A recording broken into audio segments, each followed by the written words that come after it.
Meridee Hlokoff, addiction. What does that mean to you? Do you automatically go to drugs or gambling or food or sex, or do you go to, hurting people? Do you go to working out, exercise? So she started smoking as an 11-year-old as she got her first kind of puff. Her older sister got her into it. She punched her in the stomach. I opened the conversation with that. But Meridee has found this treatment, this laser treatment, this cold laser treatment that she experienced and helped her incredibly. So now she gets that and she helps others with it. We talk about the spectrum of addiction and what it means and how people substitute one addiction for another. And sometimes they never get over who the person they were. And it's a fascinating discussion about addiction and the road to recovery. I also bring up psilocybin, which has helped many. And her perspective on that is interesting. Discipline, very, very interesting perspective on that. But really, really enjoyed my time with Meridee. I'm glad there's people out there like her that not only learned something to help themselves, but got that same way and turned around and tried to help others. Thanks for listening and watching. Hi, I'm Joey Pinz, and here's my 45-second introduction. After starting my business in the 90s, I started developing poor habits of eating in my diet because I was working way too much. Before you know it, I found myself 340 pounds. The doctor told me if I don't lose the weight, I'm not going to see my daughter graduate. Took the next 7 months, lost 130 pounds. People think there's some secret. Ask me, how'd you lose that weight? Like there's some secret. There is no secret. How'd I lose the weight? Just one word, discipline. I've had other successes in life, and I attribute them all to discipline. Now, I'm not the king of discipline, but I believe that it can help all of us. Friends, colleagues convinced me to start a podcast. The podcast mission? How do we better ourselves and society? I talk to interesting people in health, fitness, sport, wellness, business, technology, science, art, and culture. And I eventually ask them how discipline plays a role in their life. Podcast vision, growth through learning from others. It's exciting. So it's Meridee Hlokoff. Hlokoff. The H is silent. Hlokoff. Why was it a pivotal turning point in your life, Meridee, when your sister punched you in the stomach? That was the day that I had my first real puff of a cigarette. And why would she punch you in the stomach? Because I was faking it. Like I would literally just, and it wasn't going anywhere. And she was like, dude, you're wasting it. And I was like, what? And she was like, inhale. And I was like, I don't know how I'm supposed to do that. And that's when she was like, okay, let me show you. Take a puff. And it wasn't like she beat me up, punched me in the stomach. She just like punched me in the stomach. And when you get punched in the stomach, you go, yeah. And that was the start. Was it a good thing or a bad thing that happened? Oh my God, it was terrible. But I mean, also that was not the start because obviously I already had the cigarette in my hand. It wasn't like that one puff was like, oh, I'm addicted. You know what I mean? Right. She was already smoking. And I'm going to say that children learn what they live. And my parents were smokers. Where do you think we got our cigarettes from? Right. You could easily go upstairs and steal a cigarette out of your parents' pack and you could go in your room and smoke it, and it's not like they would smell the smoke. Right. Like if your parents are non-smokers and you smoke something in your room, you're getting caught. All right. They had, like no idea. Now, were you dirt biking before this? Yeah. I think I've been dirt biking since I was about 6. And what's the attraction there? Oh my God. It's like, I don't even know. Freedom, I think, is what I feel when I ride my dirt bike. That being said, like as I get older, when I crash now, like it takes a lot longer to heal from a crash, and it can be like the smallest thing. Like I forgot to put air in my tire and fell off the road, and I say fell off the road because I went dirt biking a couple weeks ago, and I literally sometimes you just zone out in your brain, and I was looking down instead of where I wanted to go, and my front tire kind of slid off the road and my whole bike wiped out, and I landed on my shoulder, and 2.5 weeks ago, and I'm still sore. Wow. So yeah, we just don't get up as quick as we used to. No. Yeah. What's the future of addiction? Oh my goodness. If LaserQuit got involved, it would be slowly deteriorating and disappearing, but that also has a lot deeper steps because addiction is the medication that people use for what the real problem is, Mm. right? Like we are trying to run away from our feelings. We are trying to escape from our trauma. And that is the piece that is causing the addiction. We use something to numb, and when it numbs, you think because you're numb, you'd feel good. Those two are not the same thing. Mm. But when you're in so much pain, like I had a pretty rough childhood. So I understand now. The only thing I've been addicted to is cigarettes. But in that, the first time I smoked a cigarette, it literally was my middle finger to my parents because Mm. while they sat there smoking their cigarettes, telling me not to smoke a cigarette, all I could think was F you. Right. And then when I picked up that cigarette, I was like, haha, F you. Little did I know, like this isn't an F you to them, it's an F you to me. This is Mm. me being mad at you and drinking poison and then waiting for you to die. Mm. Like, you don't connect the dots when you're a kid. I was 11 years old when I had my first cigarette. So I did not understand. And even to this day, like my mom is not an emotionally aware person. She's quite unhealthy and she has mental illness and won't do anything about it. And that is, I think, where addiction ends up stemming from. And Hmm. her addiction is drama, hurting people, that Mm. type of thing. And my addiction is becoming the best version of myself. Hmm. So there are some good addictions. I mean, yes, but no, because me turning this into an addiction has literally made it so that yes, I always want to be a better version and you can see that as like, "Oh, wow, look at her. That's awesome." But it ends up overtaking your life, Right. right? Like in so many ways I've missed out on pieces of my life because I've been so focused on becoming a better version. Mm. And then, like when you're looking so strongly for the lesson in something that's happening, because I don't think life happens to you. I think it's happening for you. And then I start looking for the lesson in difficulty and I look past the lesson because I'm so busy looking so close for it that it like is passing me by and I miss Hmm. it. And then it takes longer to get through it. So I feel like it's just this like life is just this very interesting place that we are at that is here to teach us experiences. I'm not going to say good, I'm not going to say bad. Hmm. It's here to give us experiences. That being said, we don't learn from pleasure, we learn from pain. Yeah. Does one have to admit they have an addiction in order to address it? Oh, 1,000%. Yeah. And it doesn't need to be, I'm addicted to this pill. It needs to be, I'm addicted to not feeling so that I can acknowledge that I have shit to work on so that Mm. we can move through those things to become aware. We need to understand, hey, look, I have an issue. I'm feeling something. I don't want to acknowledge what it is, so I would rather use something to cover that up. And for me, even to this day, I don't drink, I don't smoke pot, I don't pop pills. I don't drink coffee. I drink pop, sugar-free pop, one, let's say 5 cans a week, if that. Okay. That's my Your that's vice? my bad part. You know what I mean? Like that's the one thing I allow myself. And when I feel the need to, like, if I sit, say for example, and I'm struggling with something, and I think to myself, oh, I'd love to smoke a joint.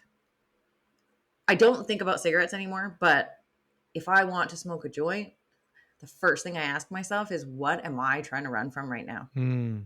And then I sit with that. Because for me, when I'm looking for anything like that, I'm running and I need to look at what I'm running from. So these people, and I actually am just in the process of doing some reels about this. I've dated people who are like, I just need a beer when I get home. And I'm like, okay, we need to have a conversation because that doesn't work for me. Mm. Because what's really happening is you are running from the fact that you had a rough day. So can we just look at what happened in your day to make it so rough and what you're actually trying to run from? Because the beer is not going to make it better. Alcohol, drugs, marijuana, because marijuana is not a drug in my opinion. Marijuana is a plant. Um, that being said, anything that we're trying to mask our feelings with is exactly that. You're masking, you're avoiding, and all you're doing is postponing your pain. You're postponing your healing. That's it. You're putting it off for now because it's not actually being let go, which means that I'm going to keep struggling with this until I actually heal it. So are you just going to drink your life away because that's how you avoid the feeling, which is how, a beer tonight turns into a beer tomorrow, that turns into a beer every night of the week, that turns into your tolerance for that grows. And now I'm at 6 beer every night. And it doesn't necessarily take daily use for you to be addicted. Meredith, how about substitute? I mean, addiction substitute, where we find that No, people, I mean, no. they get off, they stop smoking, but then they gain all this weight. And that again, what are they doing? They're replacing one addiction for With another. So another. they're Yeah. eating. And the reason that eating is often what smokers go to is because smoking doesn't really change the way your brain is working. Smoking elevates certain endorphins and makes you feel it's funny because it says it makes you feel relaxed because it's releasing endorphins that make you feel more calm. But in the long run, it ends up costing you more. And what I Mm. mean by that is it's costing you money and then you're stressed about the money. Like I remember being a broke mom and my kids could eat noodles for a couple days so I could afford to get my pack of cigarettes. Hmm. Right. So we're we're replacing one with another. Now, when you eat sugar, your brain reacts to sugar better than it does to heroin or cocaine. Wow. So when you go from smoking to eating any kind of food, you are releasing endorphins. Your stomach is your second brain and it tells your brain how to function. I want you to feel good now. You just ate this. So when we go from smoking to eating, it's really about a hand to mouth motion that you're not changing. Hmm. It's not as much. I mean, it is also about needing to relax. And, sugar releases endorphins that will make you feel calm. So you're replacing one with another. Regardless, you are still avoiding. Hmm. What are you avoiding? And how are you going to stop avoiding that? So that comes like with everything that we use, whether it is food, whether it is sex, whether it's porn, whether it's your phone, drugs, smoking, alcohol, it doesn't matter. You're using it to cover something up. And if you instead sit with it, feel it, and move through it, it actually will heal and go away. But instead, we mask it, we cover it up, and all you're doing is pushing it down. And then when it builds up and builds up and builds up, then it's going to explode out of you, and other people are going to be hurt by it. Hurting other people does not solve your problem. Hmm. So I really struggle with addiction because addiction really is the solution to the problem, which is I don't want to feel. Feeling sucks. This is uncomfortable. And instead, if we actually just learn to sit with ourselves, we would be able to feel through it. What happened in your circumstance where you realized that you needed to stop smoking, Oh, no, stop that mine was addiction? my smoking was all about the fact that it was killing me. And I was aware of that. I didn't realize until well after I had quit smoking that I needed to heal something inside. I see. So the smoking was, like just this habitual death trap that I just continued to involve myself in that I was like, I can't do this anymore. And really, I was dating a guy. He was this lovely human. And when I would go to kiss him after I smoked, he'd be like, oh, or not. And that rejection is icky. Hmm.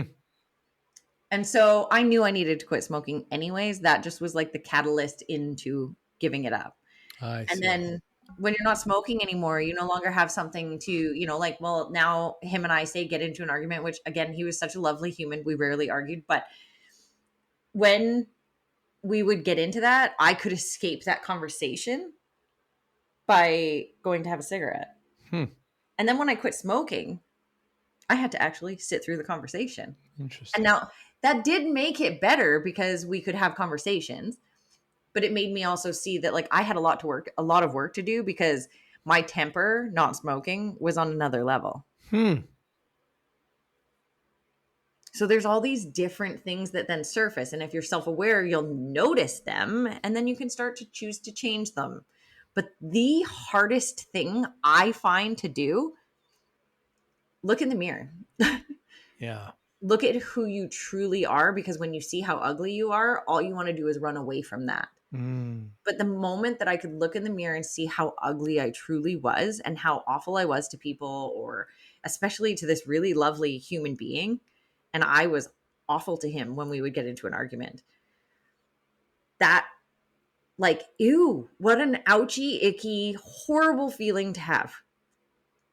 And what a beautiful place to start working on myself. Hmm. Now, when these things come up for me, I'm able to look at it and say, ooh, I think I need to work on this. It's a hard skill to look out of yourself and look at you, because when you're in that funk, well, nobody can dare tell you, because that'll even make it worse. So it's like you have to come to a point in your life where you can be self-reflective in that. And that's a hard bridge to cross, Meredith. It is, because it's uncomfortable to see how ugly we are. Right. But the more we hide from our ugliness, the longer it's going to last. It's like shame. Shame can't live in the light. Shame lives in Hmm. the dark. Shame lives inside of you. And I have this anecdote about it. So my daughter is 22. My son is 23. And I want to say a couple years ago, we were sitting in my kitchen. We were having a conversation and we were talking about some things that were uncomfortable. And my daughter said, "This is a conversation I don't want to have." Hmm. And my son said, "That's interesting. Why?" And she said, "Well, obviously I don't want to have it, so I'm not going to tell you why." And she said, "I'm ashamed of myself." And I was like, "Can I just go ahead and insert right here that like shame can only live in the dark?" And she's like, "I don't even understand what that means." I was like, "The longer you keep it in, the more it's going to eat at you. But when you make it public and everyone goes, oh, I'm sorry that that's an experience you had, it's no longer shame and it's something you can let go of."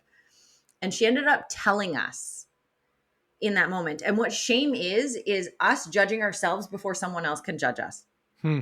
You know, you didn't do something or you don't feel good about the thing that you did. So I'm just never going to let anyone know that I did this thing. And then she told us what she was ashamed of. And I said, "Can I just ask a question?" And she said, "Yeah, absolutely." I said, "Will you ever do that again?" And she was like, "Oh my goodness, no." And I said, "Okay, so if you're never going to do it again and you learned a lesson from it, is that not the entire purpose?" And she was like, "Oh, yeah." And she's like, "And now I feel 40 pounds or 40 pounds lighter than I did 5 minutes ago." And I said, "And that's what I mean by shame cannot live in the light. You have just shown us, and then we accepted you for it. And if you didn't get accepted for it, it wouldn't be okay. The minute that other people accept that you've made a mistake, and especially when we learn from that mistake, we can grow from it. But if you don't acknowledge it and you keep it hidden inside of you, no one else can accept it for you. And now it's going to eat you alive." Hmm. So we need to acknowledge the pieces of ourselves that are so ugly because we all have them. Stop trying to put your best face forward and never show anyone the true you, because the true you is there no matter what. And when you accept it, you can change it.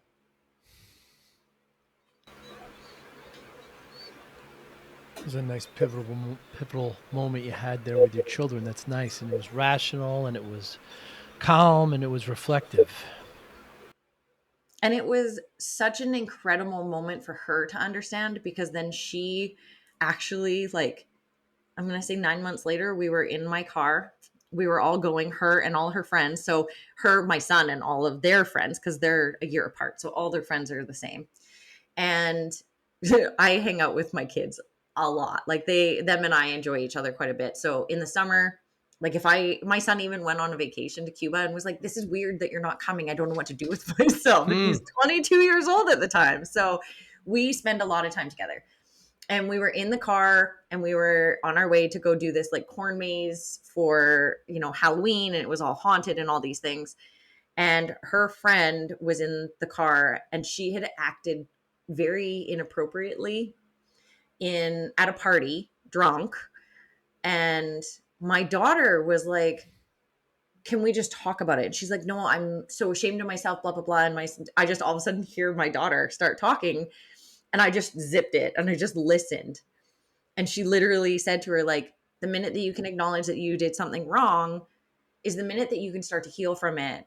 And it's not, if you can say, like, hey, I screwed up, I won't act like that again, you'll start to heal from it. And it's not something you need to be ashamed of anymore because you're not going to do it again. And her friend was like, okay, I screwed up, said what she did.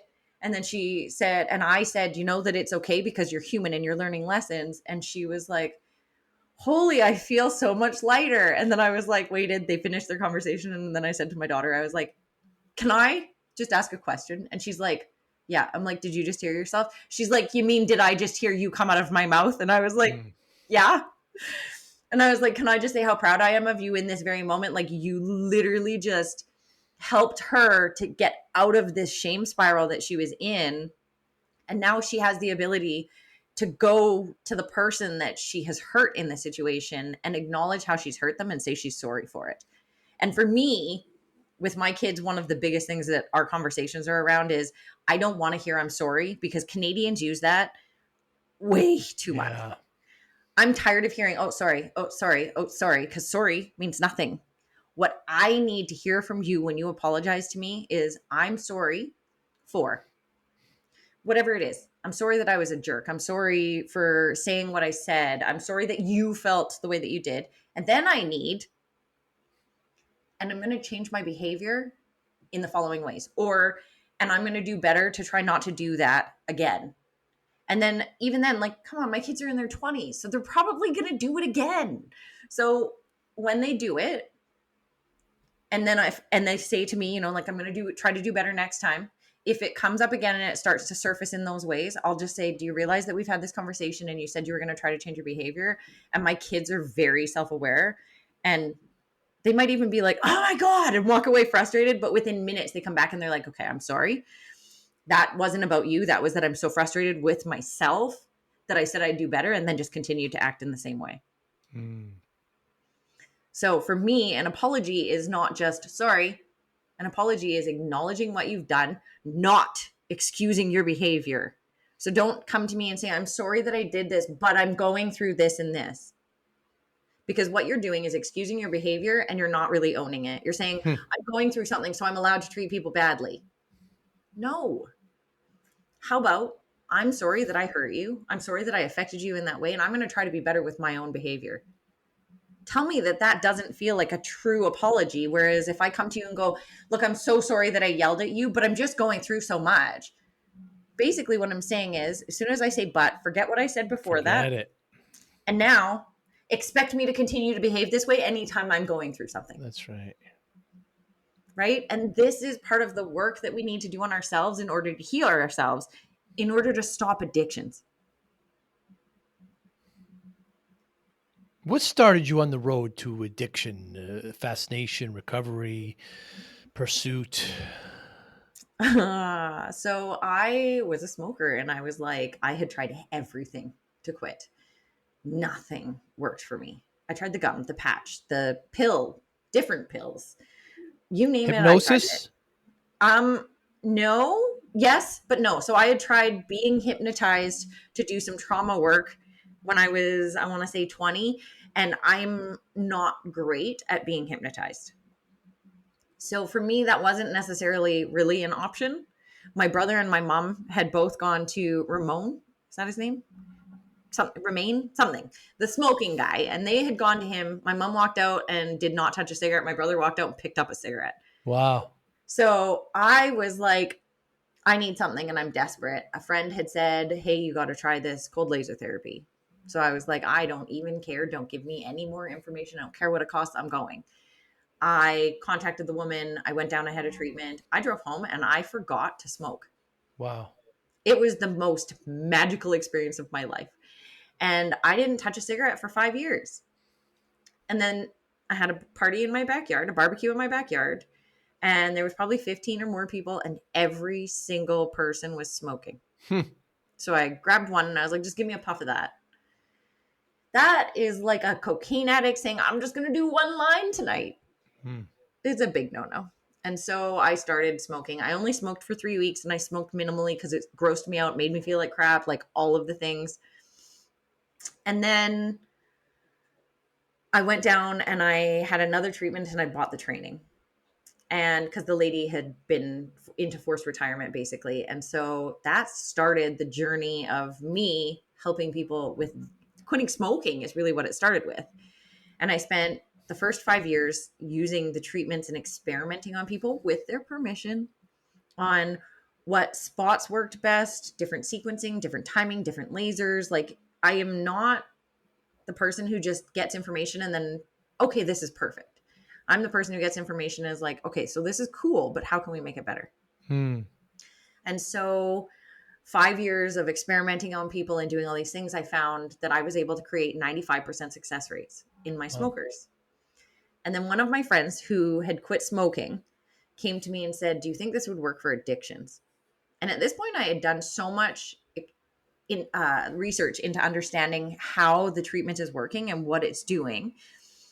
And basically had this understanding that what we're doing is releasing endorphins. And the endorphins are released when you use any substance. Doesn't matter what the substance is. So those endorphins are released when we use substances. And now I've got this treatment that also releases them.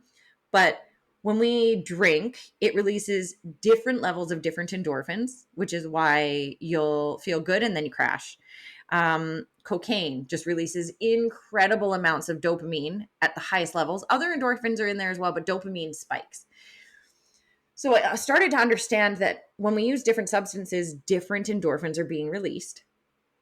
And then I understood that the treatment that we're doing releases all of the endorphins at the same level. It doesn't do it like substances does. And basically, what I ended up realizing is we're tricking someone's brain into thinking it's already got the fix. So then this girl who had come to me said, like, my daughter's addicted to heroin. Do you think there's a chance you could help her? Hmm. I responded with, I have absolutely no idea. However, based on what I know about what I do, yeah, I think I could. So we booked an appointment. She lived about 3 hours from me, and she was coming to pick up her daughter and her daughter's boyfriend, and they were heroin addicts in my town. And she said, I would like to treat them before we get out of town. And I said, no problem.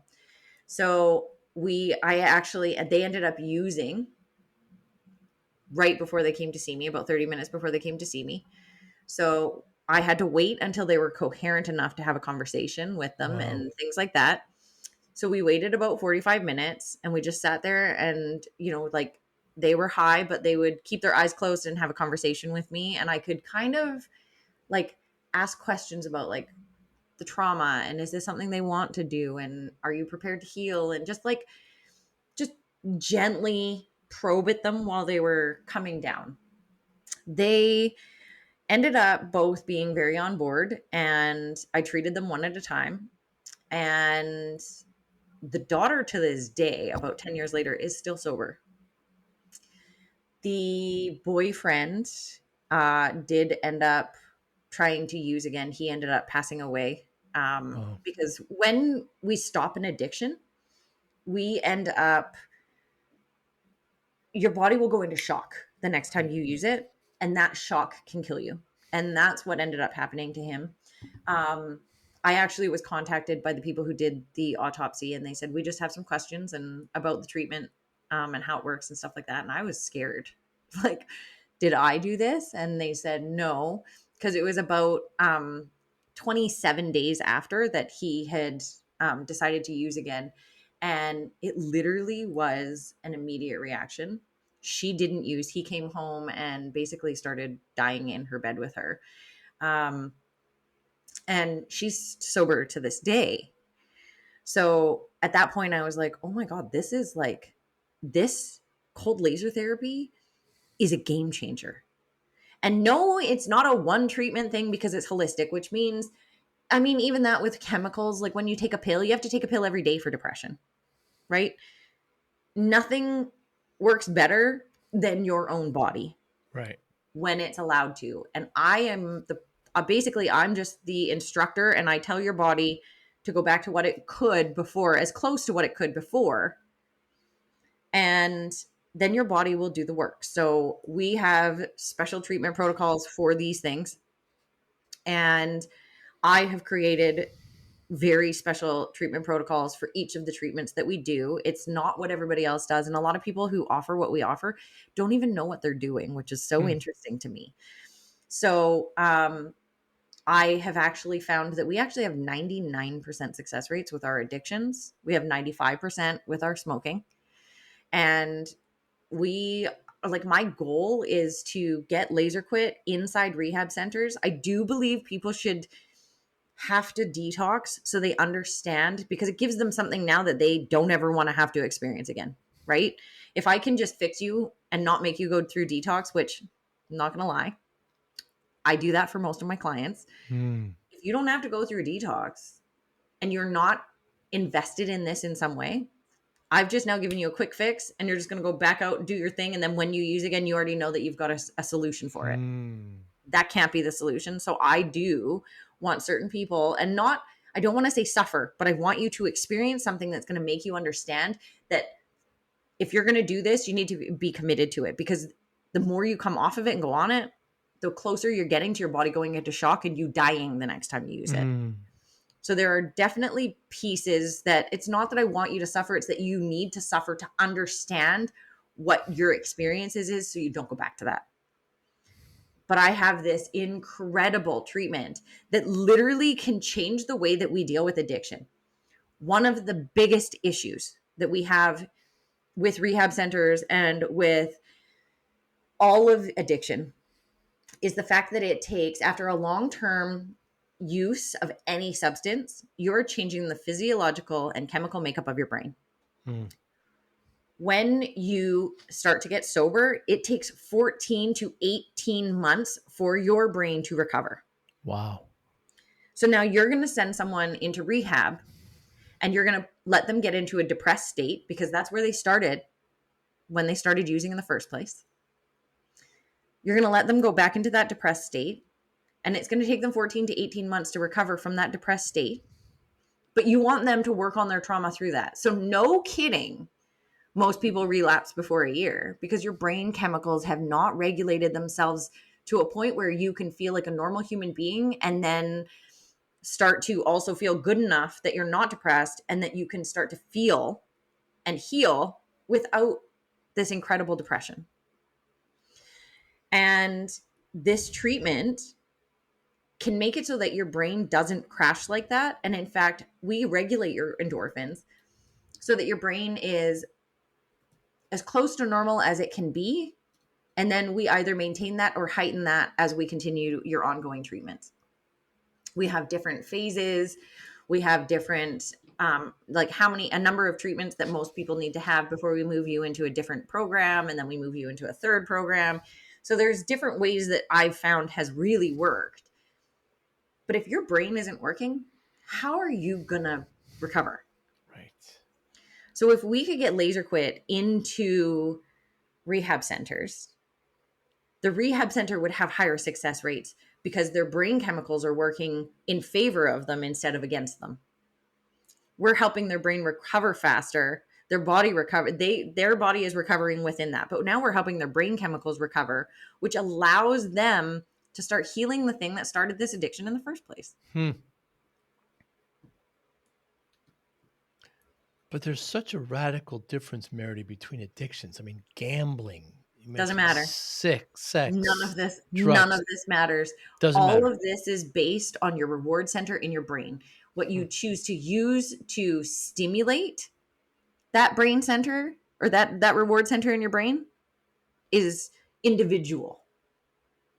So for me, smoking marijuana gave me that smoking sensation, and it gave me a numbing sensation, because also marijuana makes it so you can tolerate so much more bull. Hmm. I used to say that it would bring me down to a level that I could tolerate people's BS, because I have a genius IQ. And I mean, maybe I don't anymore because I did smoke marijuana. I started smoking marijuana as a pain medicine because I had broken my neck and I had chronic migraines. Hmm. It very quickly turned into something else where I got to numb all my feelings. So, yeah, I used marijuana to help me mask myself, tolerate more things, not stand up for myself, etc., etc. Then I started doing the work on myself, seeing my ugly side, seeing how ugly I really could be. And when I started working on those things, I was able to heal from those things, and that has made me a better human being. Now I'm not constantly searching for, that thing that will cover it up. And when I hear that in my head, oh, I just want to smoke a joint, I'm like, oh, I'm running from something again. What am I running from? And if I can acknowledge that I'm running from something in that moment, I can seek it out in my body, in my head, inside all of the things that I'm feeling, and find out where it's coming from, and then do better with it. Hmm. What if there's underlying mental illness? So I unfortunately cannot treat bipolar. And the reason for that is because bipolar have the opposite reaction when positive endorphins are released in their brain. So that is Interesting. the one mental health that I cannot work with, unfortunately, and I wish it was not the case. I don't know how else I could do that. I have not had problems with working with people who have schizophrenia, depression, that type of thing. And honestly, what it comes down to is your desire to heal yourself. Because there's medications that will help with those things. Like antipsychotics are not ideal for your brain, but psychotic episodes they damage your brain. So if you have a choice of having a psychotic episode that is going to damage your brain or taking antipsychotics, we Hmm. all need to make choices.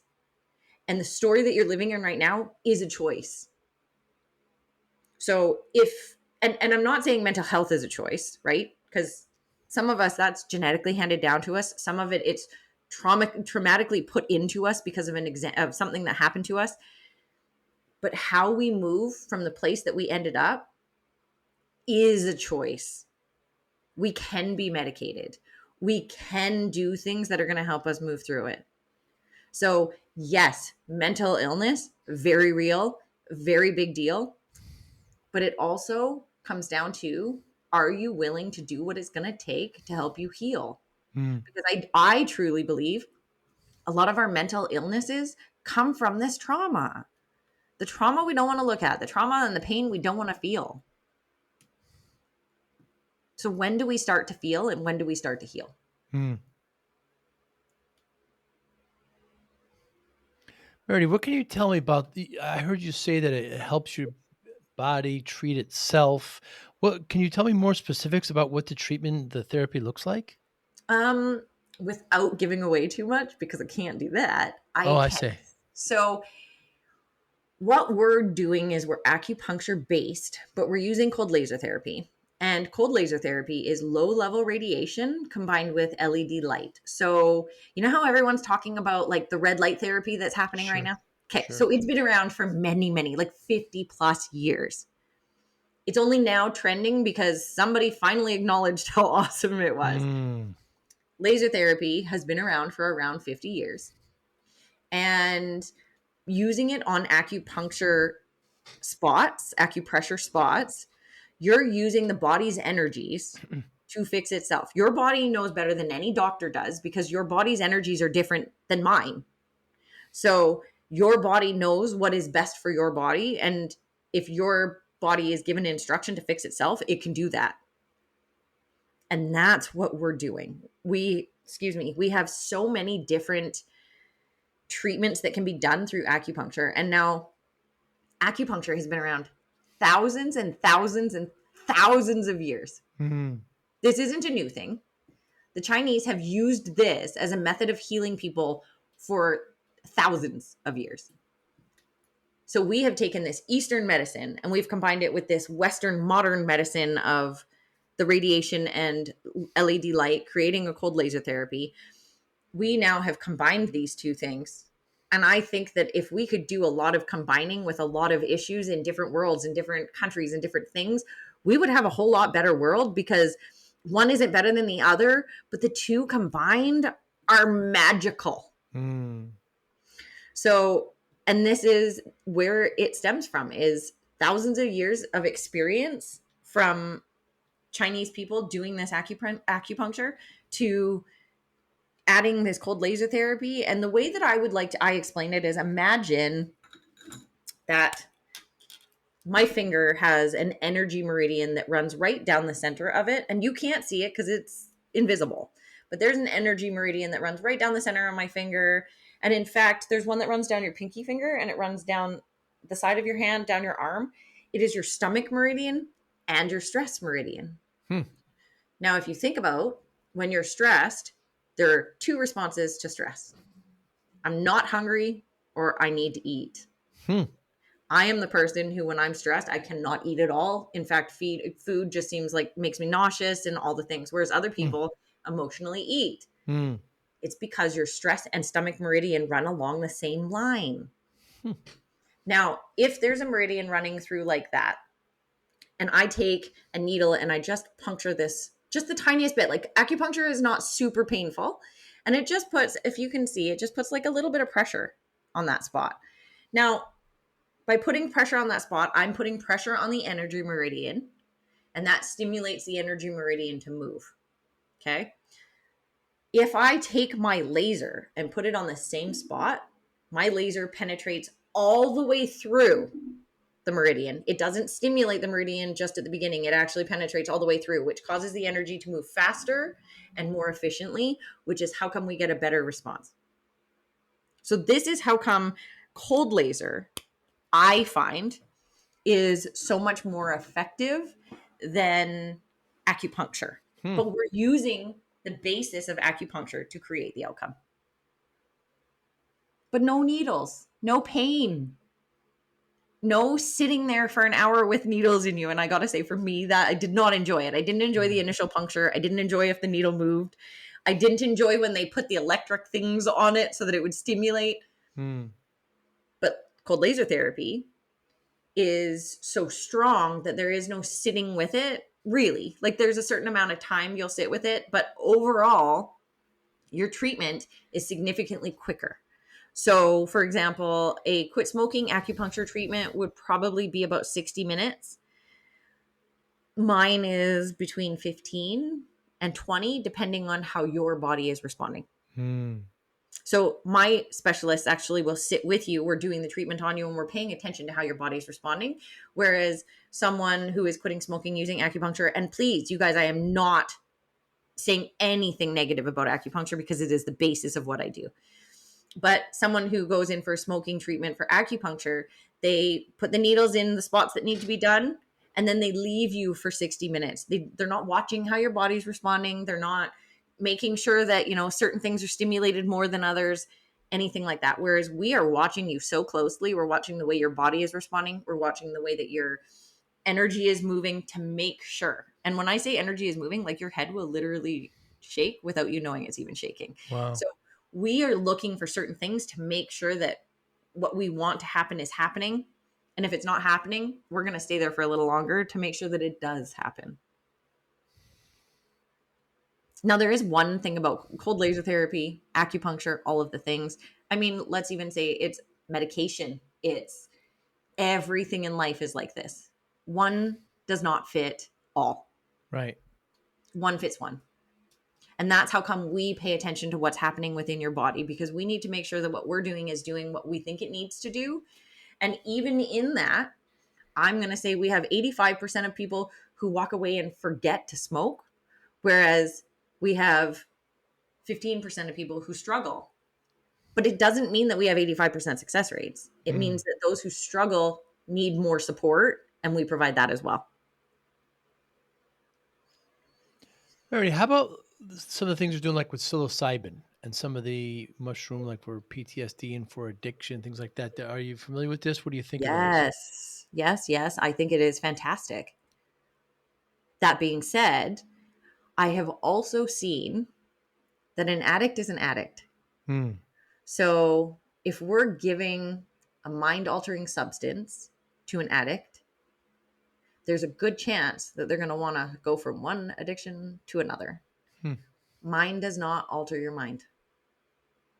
I mean, in some ways, it feels like it does, but it's not altering your mind. You're not seeing things on a different level, like psilocybin, DMT, those things. You can see essentially the earth breathing. You Hmm. can see things from the research that I've done. You're seeing things in a different dimension that is veiled from you when you're in this reality. And this is the spiritual things that I've read about it. Um, and so when you lift that veil for people, some people now just want to live with a lifted veil. They don't want to be in this reality. And that's where you really have to be careful when you're working with addicts, because I don't know how many addicts I know that replace one addiction with another or do what we call dry drunking. And dry drunking is when you are acting out your addiction without a substance or with a different substance. Hmm. So, for example, if for I have a friend who is sober, she was an alcoholic, and then she became a pothead instead. Which, I mean, marijuana is not ruining her life, so good for you. Right. But why are we allowing you to go from alcoholic to pothead or cigarette smoker and not sober? And so when she finally stopped smoking marijuana and was actually truly sober, it took less than a month for her to blow her entire life up. Wow. Drama, chaos, ending friendships, cheating on spouses, like you name it, it started happening because she hadn't dealt with her addiction. So her addiction was very present in her daily actions. She just wasn't using a substance to play them out anymore. And I just find it so interesting because I actually didn't even see it in her until she blew up her life. And then one of my other addict friends who was an alcoholic said, "Do you not see that she's dry drunking?" And I was like, "What?" Hmm. And he's like, "Look at what she's done. She has blown up her life. How long has she been stone cold sober?" And I was like, and as I was saying, and adding it up in my head, he said, "I bet you it's less than a month because it takes less than a month when they're dry drunking for them to blow up their lives." Hmm. And I just like took a step back. And like I have a lot of recovering friends, and I actually find that those people have so much insight, knowledge, understanding. They've done so much work on themselves that I just am like, it blows my mind. And that is, I said to my sister not that long ago, I would almost rather date someone who has been addicted and gotten sober than someone who hasn't, because of the amount of Hmm. work that they have done on themselves, the Hmm. understanding of how crappy their life could be versus where it is now, Hmm. all of these things. So I am surrounded by recovering addicts. Hmm.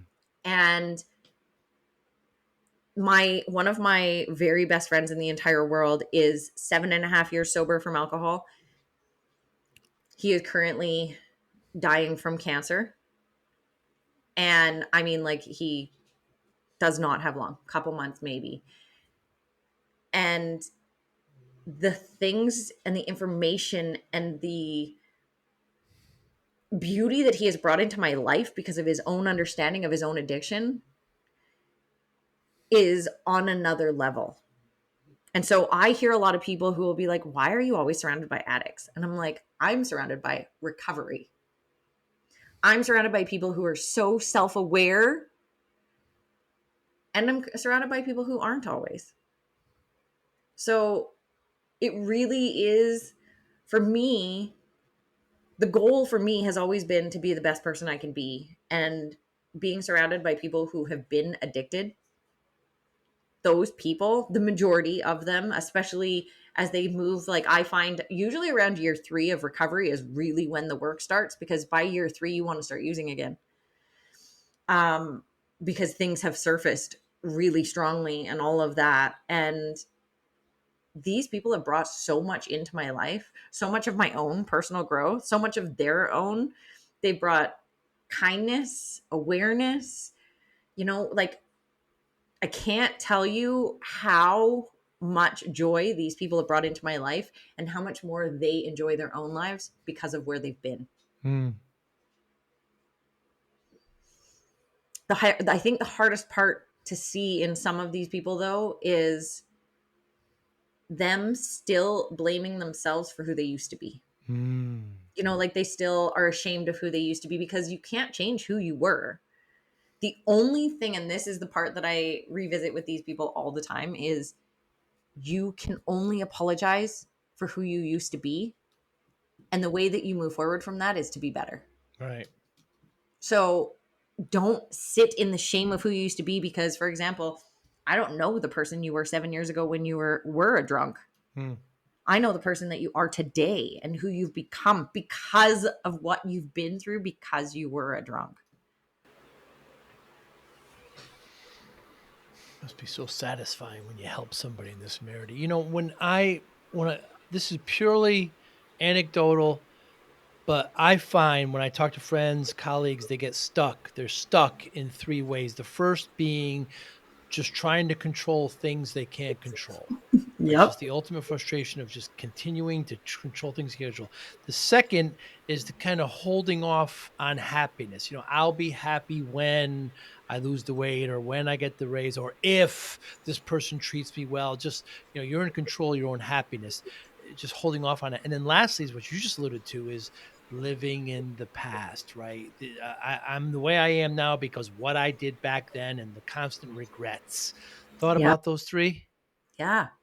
I mean, tell me that's not how most people are living in this world right now. Right. And let's start with the last one. I can't live where I used to be because I'm not that person anymore. Right. So, I do have some issues in my life. Don't think that I'm perfect by any means. Mhm. In fact, my niece and I aren't speaking to each other because when she was a child, I traumatized her. Mm. But I will tell you now, I'm a better human being now, and I can do nothing about what I did back then except say I'm sorry for what I did. I'm not going to justify it. I'm not going to excuse it. I'm not going to change it, because I cannot. What I can do is apologize. I'm sorry for who I was back then. And moving forward, I will do everything I can to be better. That's it. Mm.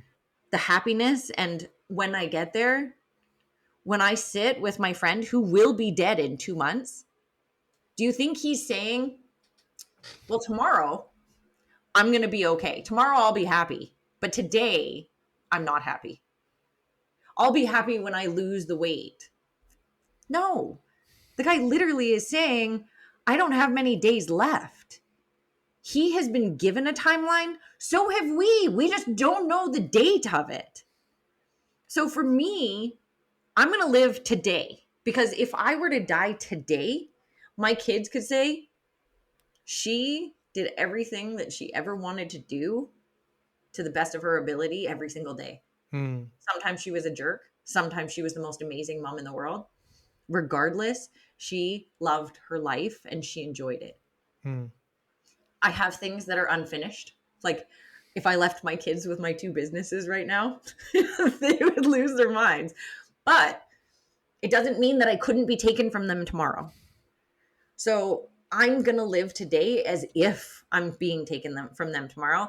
But also, with that being kept in mind, with this friend who is going to be dead in 2 months, he's not on vacation somewhere fancy. He's not here. He's not there. He's finishing my kitchen. Mm. He's doing things that make him feel accomplished, make him feel complete. Spending time with his wife, spending time with his stepkids. He is focused on what he has in front of him right now. So he says things that mean something. Like when we were having our conversation about something to do with my kitchen, I was like, okay, so I'm not going to be here for such and such a time. And he was like, well, then I'm not coming because you're the best part of my day. And, like those words mean something. He just made my day by saying that. And for him, that makes him feel complete. Hmm. So he's living what makes him feel happy now. And I've learned so much from addicts because you don't know how long they're going to be sober, because they literally live today because tomorrow they might not make it sober. Mm. And those are the pieces that keep me going. And I can't remember what you said the first one was, that people are, Trying to control things they can't oh control. gosh, I've given up that. Yeah. I shouldn't say that. I'm working on giving that up. When I realize I'm trying to control something, it's the moment that I have to be like, okay, I have no control over anything except the way I react to this thing. The only thing I get to control is me. I can choose certain things, but if there is something that's destined to be put in front of me, no matter how I maneuver myself to try to get out of it, it's going to be put in front of me. Mm. So I don't get control of anything but myself. And that's what I'm going to stay focused on. And that being that that's what it is, the only thing I can control is trying to be the best version of me every day. And that's what I'm going to do. Meredith, has there been anything in the last month or so that you changed your mind on? Ooh, in what way? Anything? Yeah. So I want to say actually in the last couple months, I've been put to the test around a few things. In May, there was a moon, and it was a very powerful moon. And the moon was about removing things from your life and removing people from your life that don't suit and don't fit it. And there have been moments where, I miss because I'm grieving the loss of people that have left my life. And so I've had these moments of, well, do I bring them back? And literally the universe will, like, I swear, the minute that I start thinking it, the universe is like, oh, here's a reminder of why we walked away from this. And I'm like, oh, okay. Nope, not allowed to change my mind on that. So for me, I might change my mind, but I have to follow my intuition and my heart because it knows better than my mind. My mind Mm. overthinks, my mind overdoes. My heart and my intuition know what I need and what is best for me. And I need to stop the overthinking and live inside my body instead of inside my head. Tony Robbins always taps his head in his events, and that's in your head, you're dead. So he'll tap his head when someone's talking out of their head instead of out of their heart. And for me, it was so powerful for him to say that, because think about how true it is. And when you sit overthinking something, you don't get any further ahead. Mm. But if you sit quietly and actually allow your body to feel, and then a way that this thing called internal family systems, IFS, what it does is it says sit with it and find the feeling, and then follow that feeling inside yourself, because there's something inside of you that is going to show up. And so if you close your eyes and just sit with it and follow that feeling, you can ask it to surface. And if it doesn't come up, it's because there's something protecting it. So I will then ask, okay, protector, can you please move out of the way and allow whatever this is to surface so that I can heal and work with it? Sometimes, it's the little sister version of me who's tired of hearing what she needs to do and how she needs to act and who she needs to be in order to make everyone else happy, instead of just being me. But she's surfacing because she's again being told how to behave. Hmm. So for me, getting into my body is the most important part, because if I listen, there's pieces that are surfacing and telling me what I need to do and what I don't need to do. Mm. So that is get out of my head, move into my body. Valuable lesson. So I started my business in the 90s. I was working way too hard, 14, 16-hour days. You're no stranger to this, Mary. Nope. And so my problem was that I was putting my health in the back seat. I was working late hours, eating pizza, drinking soda. So next thing I know, I'm in front of the doctor. She tells me I'm at 340 pounds. And she says, if you don't lose this weight, you're not going to see your daughter graduate. My daughter was just born. scared the life out of me. So I'm driving home, punching the steering wheel. This is my pie hole. I did this. So next 6, 7 months, lost about 120 pounds. And you can't look at weight loss as a finishing line because then you'll just get it back again. So it's Yeah. lifelong changes. Yeah. So when I tell people this, I just see it in their eyes. I always say, "What's your secret? What'd you do?" And there's no secret, Mary. Mhm. Discipline. That's Yeah. how. Just willpower, focus, restraint. How does discipline play a role in your life? Oh my goodness. Discipline is the thing that keeps me going. So when you Hmm. say that, someone will come to me and be like, how do you feel about the carnivore diet? And my answer is, if it has diet in it at all, It's temporary. the answer is no, Yeah. because it is not a sustainable Yeah. lifestyle. So for me, for example, the gym, I get it all the time. How do you stay so motivated? And I'm like, there is no such thing as motivated, because motivated is a feeling, which means it's going to Hmm. come and it's going to go. And when Hmm. it goes, the thing that keeps me going to the gym is the discipline that I have built up of just going, even on the days I don't want to go. Hmm. So discipline, I feel like if you're saying like what you just said is I was working 14 to 16 hours a day. Tell me that didn't take discipline as well. It's that Hmm. discipline and focus made it so that you allowed yourself more space to do things that weren't healthy for you because of Hmm. this. So we do need to find certain things. So for me, I start a lot of my clients with find 2 non-negotiables that you can do every single day, and do them every single day. And then move to 3 after, say, 3 weeks of doing the 2 non-negotiables every single day. So people are like, well, what does that mean? I like gardening. I'm like, yeah, you can't garden every day. That is not a non-negotiable. A non-negotiable is writing in my journal. For me, it is doing a Spanish lesson with Duolingo, because it's something that I really want to learn. It is something I'm working on. And if I don't do it every day, when am I going to do it? Hmm. It takes 3 minutes. So I can do that. So my non-negotiables, go to the gym. And now my non-negotiables are not 7 days a week.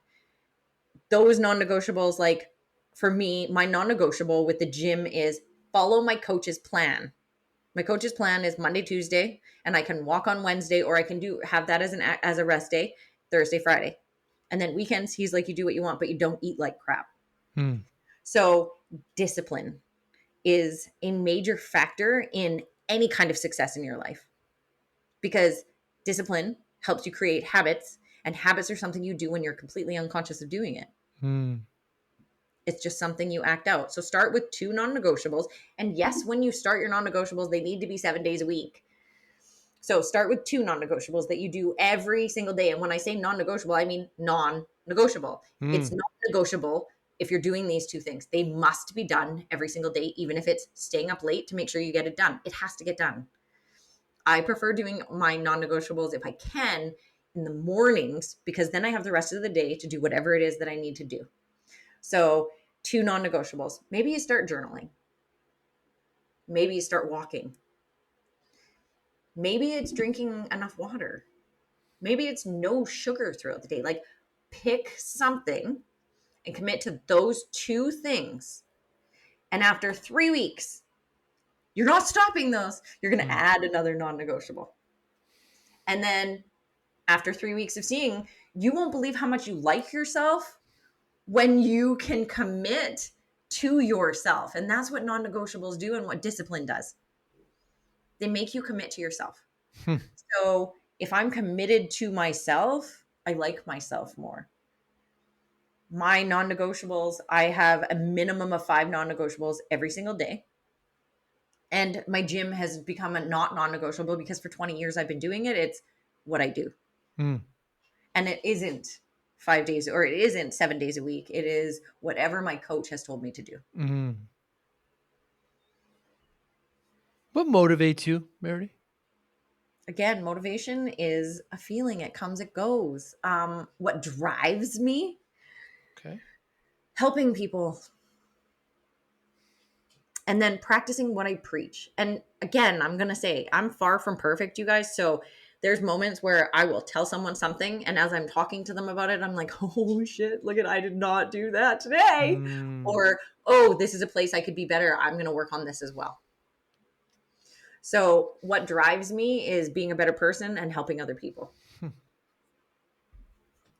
So self-improvement, impact, given those motivations or those drives, how do you measure success?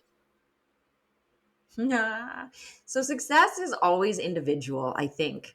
Um, when a lot of people say success, they think wealth, and I mean financial abundance. For me, that was a major thing for a long time. And then, I mean, I also hear people with money are the ones who say this. Money is a side effect of the rest of the things because I always hear people say, like, well, as soon as I have this much money per month, I'll be happy.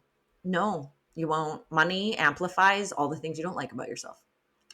So work on you because I believe so strongly in the law of attraction, and you're going to attract what you are and who you are. So if you're crappy, you're not going to bring in the abundance that you're looking for, financial, love, any of it. So work on whatever makes you smile, whatever makes you happy, and whatever makes you a better person. For me, success is breaking the pattern of who I used to be, who I was taught to be, of the trauma that my parents inflicted and passed down from generation to generation to generation. Success is being happy in my life because successful financial abundance used to be a key thing and is just not for me anymore. It's really exciting when we set this up. I mean, devoting oneself to addiction and to helping people like that is noble because it takes a remarkable person, I feel, Mary, to help themselves, but to get that same way that they've helped themselves and turn around and help others is remarkable. And I applaud you for that. I thank you so much for your time today. People watching, listening, how can they get in touch with you? You can find me on Instagram under Sober Coach Mare or LaserQuit.therapy. And laser is always spelled with an S. Or our website, laserquittherapy.ca or laserquit.net. Like she said, laser with an S, LaserQuit. Meredith, thank you so much. Next time I'm in your area there, up in there, our great friends in the north, regardless of what politics are going on now, perhaps we'll get a cup of tea. Yes, I would absolutely love that. Thank you so much for having me today. I appreciate it. You be well. Thank you, you as well. Thank you for listening and or viewing Joey Pinz Discipline Conversations. Please share this episode with one or two of your friends who you think may benefit from the episode. Our website, www.joeypins.com. There you'll find lots of resources and you could join our mailing list. Please follow us on all our social media, Instagram, Twitter, and Facebook. Podcast information, the video version of our podcast is on YouTube. Please subscribe. Audio is on all major podcasting platforms. Please follow them. And if you like it, please consider giving 5-star rating. Would really appreciate that. Thank you again for listening or watching Joey Pin's Discipline Conversations.